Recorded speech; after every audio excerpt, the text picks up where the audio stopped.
ESPN2, we are presented by Progressive Insurance. A wild day in the NFL. 5 10-plus point comebacks in the Sunday slate of games. Tennessee comes back from 18, Carolina 17, Denver 14, New Orleans 11, Washington 10. 2 undefeated teams go down. We have none left. The Broncos lose at home to the Eagles. The Bills lose at home to the Patriots. 1 winless team with the Jets so far this NFL season. Now, let's talk about this Eagles-Broncos game. So, the Eagles had a lead. They blew the lead. The Broncos come back. Sean Payton calls an unbelievable 2-point conversion, saying that Sean Payton is gutsy, is the most obvious thing in the world. I think he has the gutsiest play call in the history of the sport, an onside kick to start the second half of the Super Bowl, which is, I still can't get over that he actually did that, which is amazing.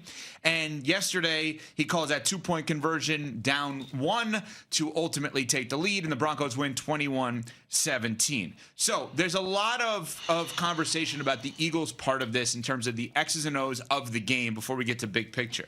Did the Eagles in any way, shape, or form, CC, get screwed here in terms of the officiating? Is there? Oh, yeah. You could make that case. You can make that case easily. I mean, the Bo Nix intentional grounding call that was picked up, that flag, I thought it was obvious that Bo Nix was just trying to get rid of the football to avoid being sacked. I didn't think that there was somebody in the immediate area, so that one to me was egregious. The Zach Bond one was debatable, but then the one at the end of the game for the Philadelphia Eagles, where I think it was Calcaterra trying to catch a back shoulder fade from Jalen Hurts, and the DB just decides he's going to grab his left shoulder to keep him from being able to turn around and catch it. That's a bad look by the officials. Those are calls that you just can't miss because they decide the outcome of a game. So, yeah, I think there's a case to be made that the Eagles got hosed by the calls made by the officials. They also got hosed by the calls made by their own offensive coordinator, because there's no world to me that makes sense with a 2-touchdown lead in the fourth quarter where your OC only calls 1 run play. 1. How does that make sense? It doesn't. Okay. Well, I think it does make sense based on the week. It doesn't make sense based on the game. Does it make sense if you're trying to win a football game? No, it does not. Okay, that's what I'm trying to get. Right. No, okay. I agree with you. I thought that was the goal. No, it's not. The point of the exercise was to win football games. Typically, yeah. No, it's not, based on what they did this week. It's literally not. So then what's the goal? Okay, so the play, by the way, that you're talking about, that first and 10 from the Denver 29 with 9 seconds to go with Goddard going for the ball. I mean, that should have been. Oh, that was Goddard, yeah. No, but it should have been a pass interference inside the 10 or whatever it was at that point. Yeah, it was right. It would have been. Give Philly a shot. It would have set him up point blank range, yeah. Yeah. So I think it was pretty clear watching that game yesterday. The way that they called the game was in response to their 2 wide receivers complaining. They chose yesterday to make the game about the 2 guys who are complaining and not about scoring more points than the other team. Because the passing game had the best game statistically of the season? Yeah, I mean, no, I don't think they actually passed the ball well yesterday, but because I think that they were so conscious of forcing the ball to those 2 guys. If I'm not mistaken, they had 18 targets yesterday, which is the second most this season for the 2 wide receivers, who are A-plus wide receivers, don't get me wrong, and A.J. Brown and Devontae Smith. But the ineffective, inefficient, boring, I can't believe they didn't do this in this half, can't believe they didn't do that in that half, offense that they've had for the last 20 games causes them not to lose. Their decision-making yesterday to say, let's lean into what A.J. and Devontae had to say and just throw them the ball as much as possible against arguably the best secondary in the league was dumb. Not just the best secondary. The best defense. The best pass rush in the league. It was dumb. The Denver Broncos have 3 games this season where they have 5 or more sacks. Going back to the beginning of last year, they've got 9 such games. That's the most in the NFL. Wow. Like, it is wild to me that you're going to lean into the strength of the opposing defense by putting the ball in the air as much as you did. Now, here's the thing. Landon Dickerson banged up in that game. Lane Johnson, he's got the stinger banged up. The run game is not what it was last year. It's been a bit uneven, but still, the lack of commitment to trying to run the football when you led the majority of the game just does not make sense to me. The Philadelphia Eagles leaned all the way away from what was the identity of the team in the year that they won a championship. I just don't understand why they would make that decision to play that brand of football, even if it was to try to satisfy A.J. Brown and Devontae Smith. Those 2 guys are important to your team's overall success. But you can't choose to make 2 guys happy and sacrifice the happiness of the other 51 guys in the locker room. Which is what they did. That just doesn't make any sense. Yeah, I believe that if A.J. Brown, if Twitter didn't exist, social media didn't exist, I believe the Eagles would have won that game this week. Because the game plan would have been different? Yeah, I think the game, it sounds ridiculous, but if A.J. Brown never expressed his feelings publicly, which is his right, but it doesn't mean it's right, it's his right. If he doesn't express his feelings publicly, I think the Eagles' game plan is completely different, and I think they win that game. You, CeCe, are critical of Nick Sirianni in a way that Smalls and I are not. I am over-the-top supportive of him. Yesterday was a bad day for him because yesterday he listened to the critics, right? Yesterday he listened to the noise, in my opinion. He allowed for a game plan to be operated to make sure that those 2 guys on the side are happy instead of the fact that you need to have more points in the opposition, no matter how it looks. And no matter whether or not it's sustainable, you need to win every game possible. True, but the pass game did rank 31st in the league heading into that game yesterday. And their record was? I understand that. I understand that just despite the numerical deficiencies that we were seeing from a production standpoint, the record was that they were undefeated. But we had talked about the passing game and how, well, just the offense in general and how we thought that there were some vulnerabilities there. And maybe they were trying to not only satisfy those guys, but improve in that area because they too realized if we don't get this cleaned up and we don't work through this, this is a very fragile ecosystem that we're living in right now. We might not be able to continue to win these close games if we don't get our offense humming. So maybe it satisfies both of those things, but it didn't result in a win. Well, you have to have accountability after a loss like that. And that's why this could end up being a blessing in disguise for the Philadelphia Eagles. I don't think it's a good thing to lose football games in the NFL, but when you do lose, it creates a heightened sense of focus inside of the organization. Everybody in the building is trying to figure out how they can be better so they can get a better result the following week, right? And when you win games, a lot of things get overlooked. Winning is the ultimate deodorant.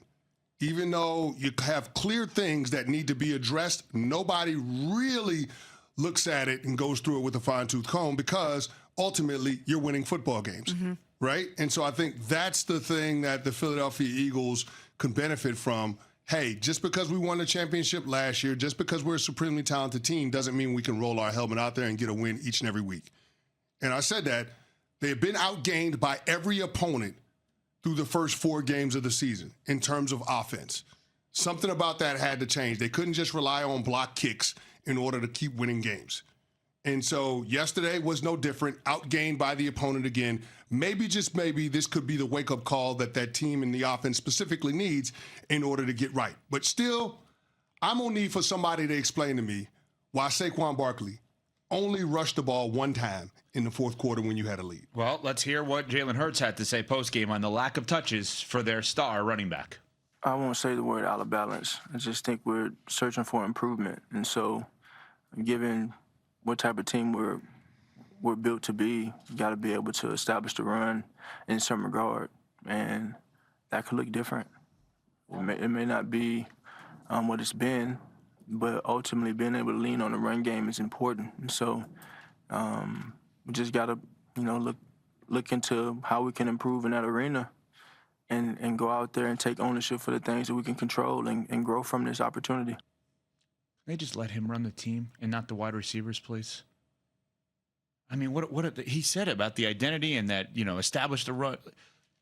Let him hand the ball to Saquon 40 times a game if need be. By the way, they have all these other running backs that are pretty damn good on their roster. Shipley, Bigsby, Dillon. They have other guys that can help. If something's wrong with Saquon, what are we doing here with this? You said let him run the team? Let him run the ball. I'm saying his mentality is not to take chances. Yeah. He is risk averse. Big time. The amount of times he threw downfield yesterday, just chucking it up there. I love him. He's not great at that, right? He doesn't need to be great at that with this team. Because the 2 wide receivers are not satisfied, they're doing things that's not them. It's ridiculous. You want to knock Sirianni? That's where you knock Sirianni in my mind. Yeah, I think, first of all, I think Jalen Hurts is one of the best deep ball throws in the NFL. So there's that. But then also... Not yesterday. Then also, when it comes to him being able to lead this team the way that he needs to, I got to be honest with you. I think yesterday has a lot to do with the coaching staff leaning into the demands of the wide receivers and wanting to satisfy those guys. And I get that you want Jalen Hurts to be the one to step up, to decide what the team should do, create the best path for the team to be able to win. But I think a big part of setting the agenda for the team in a given week when it comes to how they're going to have success is on the coaching staff. Jalen Hurts can do his part, but Jalen Hurts also has the responsibility to execute the calls coming into the huddle.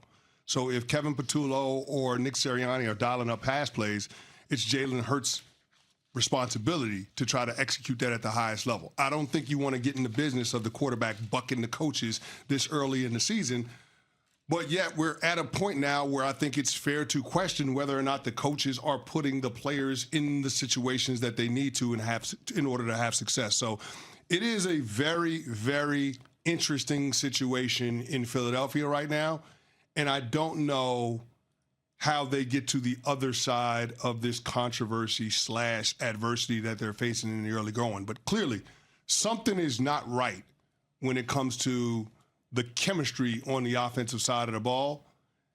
And I don't know how they get this thing fixed. Very quickly, the best coach you ever played for was? Oh, don't put me in that situation. He's got quite the roster of coaches. Let's do it this way.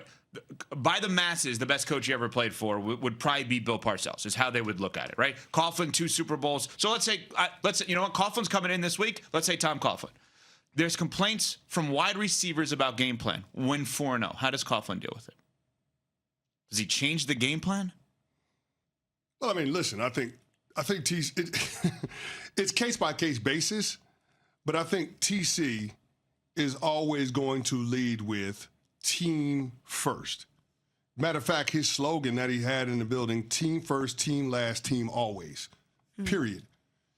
It's clear that it's not that in Philadelphia right now. It was that last season. I don't know how they change it this year. Now, here's the thing. It's easy to sell the wide receivers on sacrificing touches and targets when your running game is rolling. Your running game is not rolling.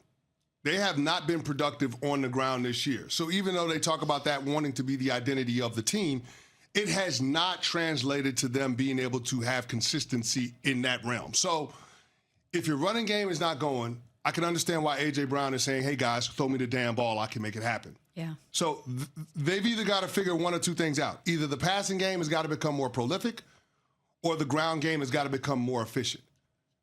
But you can't have a scenario where you're asking A.J. Brown to sit out participating in most of the game by not getting targeted when your offense is not being consistent in running the football. We're Unsportsmanlike, presented by Progressive Insurance. The NF is Unsportsmanlike with Chris Canty, Evan Cohen, and Michelle Smallman. The final snap. Texans 44, Ravens 10. And this game was every bit as lopsided as that score would indicate. With Lamar Jackson as your starting quarterback, seasons that he begins and ends, you can pencil in the Ravens for a dozen wins. Here on Unsportsmanlike, here on ESPN Radio, ESPN2. Road to the World Series goes through ESPN Radio. Catch all the postseason action on ESPN Radio and the ESPN app. Today, we have the Dodgers and Phillies, with the Dodgers up 1-0 behind Shohei Ohtani's win as a pitcher. Games that he pitches, they won in, which Pat Costello said that doesn't happen much, except I guess against the Phillies. And then afterwards, the Brewers and the Cubs. We have avoided the American League side of things thus far. Tigers and Mariners are tied at 1 apiece. And what about the other series? Blue Jays are up 2-0 on the Yankees. Yeah, they had batting practice in the Rogers Center yesterday. It's great. And the day before. It's great. I got to be honest. I'm going to tell you the truth. I have to out myself before we get to the Ravens. I didn't understand why everybody was going so crazy about, like, oh, the Yankees are down 2-0. I'm like, they'll be fine. I forgot it was 3-5. I'm like, why is everybody like, come on, they can go home. They can go home tomorrow. I had a brain fart on this. I'm like, wait, come on, they can come back. They win a couple of games. Yeah, no, it could be over in one more game. They weren't going to come back yesterday. I mean, the Blue Jays had 21 Savage on the mound. The kid had pitched 14 innings before yesterday. Total in his career. In his career. Yeah. Total. Goes out there 5 1/3, blanks him. Cruised. Yeah, no hits, 11 strikeouts. Yeah, we're going to give y'all this work. 3 up, 3 down, 3 times in the 5 innings that he pitched. Ugh, disgusting. Kid was filthy. give them credit, but man, that was awful. Are you contributing to the Boone to the Moon Fund? Yeah. We got to get Blue Voyager. What's the other one? The Tesla one? I don't know. Whatever. SpaceX. Blue Voyager. We got to find a way to be able to fund him to go to the moon. But I don't want this to be a return trip though. We just gonna leave him up there. Oh boy, Boom to the moon. Like, just leave him up there. We don't need to see him back in the Bronx. We don't need to see him back on this planet. Wow, he needs to be gone. To get out of the how do you really feel about it? No, but here's the thing: to get out of the wild card, only to get swept. I mean, that's an embarrassment. As a Yankees fan, it's like, oh, we were in a real playoff series, but were we actually in the series? Does it actually count? Well, that's how we felt after the World Series. If you get swept, exactly. They made an appearance, but were they really in the World Series? The lineup card was handed. Yeah, exactly. Freddie Freeman made for damn sure it didn't feel like a series. Yeah. So I mean, I wasn't going to go here. I didn't think we were going to get into this because we had so much football to talk about. I was just promoting the games on our air. But man, it was really, really bad yesterday. All right, let's try to cheer you up with your football team. I was going to say, pick your poison here. Would you rather talk about, your baseball team or one of your football teams? That was awful. The Ravens fall to 1-4. The Ravens can't hurt me anymore. Because you think it's over. They can't hurt me anymore. I told everybody last week that it was over. And Marcus Spears and Stephen A. Smith and Dan Orlovsky tried to convince me, no, Ravens will be fine. They'll be all right. Traeger, too, I believe, said that he wasn't worried about them. I'm not worried about the Ravens. I'm not worried about the Ravens. So are they done? They've been done. I told you that last week. They're done. What would you like to see them do now? I don't. You love Lamar. Do you want them to shut him down? You know what I would like for them to do? Yeah. No, actually, tell me. Put up some damn fight. Because what I saw yesterday was an indictment on John Harbaugh as the coach. You can't roll out there at home and let the Houston Texans, who have been inconsistent on offense, to say the least, this season, drop 44 on your head, the most points scored since, 2008? It's the most allowed by the Ravens in a home game in Harbaugh's 18 years as the coach. Yeah. Come on, dog. Y'all got to be better than that. Well, what does that I understand you got players missing on both sides of the ball, but you do have to have some level of professional pride. And yesterday, they didn't look like they had a plan, not even concepts of a plan in terms of knowing what they want to do. I saw more fight from the Baltimore Ravens defense on a celebration from Nico Collins than I saw actually between the whistles. It was awful. So I'm not going to sit here and go on a tirade and be irate because I said the Baltimore Ravens were bad. I said this was the worst defense in the league, and it's bared itself out. I just expected that John Harbaugh would find a way for his team to be more competitive than what we got. And for that not to happen is a direct reflection of coaching. Yeah, you certainly expect more out of the Ravens, especially on defense, especially with the deficiencies. For them to have given up 177 points this season, it's the most in a 5-game span in team history. We have quite literally never seen a Ravens defense be this ineffective. And I know they've been dealing with some massive injuries on both sides of the ball, but you do expect more of a fight from the Ravens. You do expect more of a fight from a John Harbaugh team. But the reality of the situation is that they are banged up. They've put themselves at such a deficit. It doesn't feel like they're going to be able to find a way back this season. So what's the approach moving forward? If you're the Ravens and you know that, unfortunately, this is probably going to be a lost season, when you have Lamar Jackson as your quarterback, even if he's banged up, you feel like you have a finite window. This season is a reminder to them that you have to have a sense of urgency with that guy under center when he's healthy. You have to take advantage of having him be your quarterback. But since this feels like a lost season, CC, what's the pivot? What do they do from here? Like I said, I don't know what they do big picture. I just know in the short term, it needs to be more competitive. They need to be more buttoned up. They don't need to have the quarterback throwing 3 interceptions. They need to be able to establish a run game, whether it's Derrick Henry or Justice Hill or Keaton Mitchell, somebody, anybody. They got to find a way to stop the run. They got to find a way to cut out the big plays on defense. Those are things that are foundational. They are fundamental to being able to have success in the NFL, regardless of who your quarterback is. And for me, when it comes to the Baltimore Ravens, I have to ask myself, is this who John Harbaugh is as a coach without Lamar Jackson? has Lamar Jackson been providing John Harbaugh with a level of cover that we just didn't know about? Because this is an embarrassment. This is not good at all. And for this to be somehow acceptable because your quarterback is banged up or because you have guys that are out of the lineup, I just don't buy that. All of them guys in your locker room are cashing NFL checks. They need to play a brand of ball that's representative of being a quality NFL team on a good organization, and they're not. We go upon further review next.